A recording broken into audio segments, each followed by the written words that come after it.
देख रहे news 24 Mumbai. Sir adjust कर रहा हूं मैं त्या संदर्भात पोलिसांनी गुन्हा दाखल केला आणि त्या संदर्भात वस्तुस्थितीची माहिती द्यायला कोण आरोपी आहे गुन्हा वगैरे दाखल केले सगळे जे आरोपी पोलिसांनी तपासामध्ये जे दाखवलेले आहेत चुकीचे आहेत की खरे आहेत त्या संदर्भात सही माहिती घेतली आणि त्याचबरोबर आमचे जे आरोपी यांनी अटक कुठल्या कलमा दाखल केली याची सुद्धा माहिती घेतली। विधानसभेचं अधिवेशन चालू असल्या कारणानं कदाचित सभागृहामध्ये हा प्रश्न उपस्थित होईल आणि त्या माध्यमातून ती माहिती देण्याकरता मी या पोलिसांना आलो। असा महत्वाचा प्रश्न उपस्थित होतो की संजय राऊतांनी सर्व समोर गोष्टी आल्या असं वाटतं का याच्यामध्ये कोणाचा तरी हात आहे? नाही, हात तर आहेच, त्यात काही बात नाही। बघा 3 जानेवारीला त्या अनधिकृत स्टुडिओमध्ये त्याचं चित्रकरण केलं जातं, ते गाणं बनवलं जातं आणि 3 जानेवारी नंतर आज जवळजवळ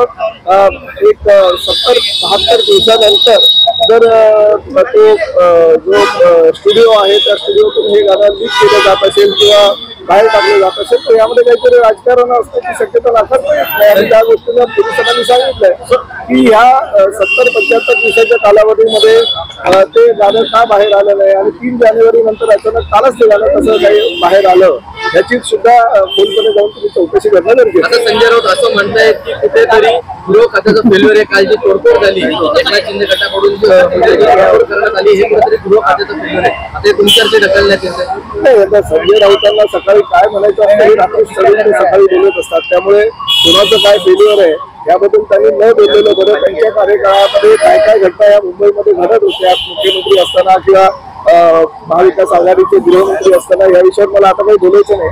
फक्त जी घटना घडली ती घटना आम्ही शिवसेनेने फार गांभीर्याने घेतलेली आहे आणि कुठल्याही परिस्थितीमध्ये आमच्या पक्षाचे प्रमुख आणि राज्याचे उपमुख्यमंत्र्यांबद्दल जर अशा प्रकारचं वक्तव्य कोणी करत असेल आणि चुकीचं काही बोलत असेल तर शिवसैनिक कधी गप्प बसणार नाही।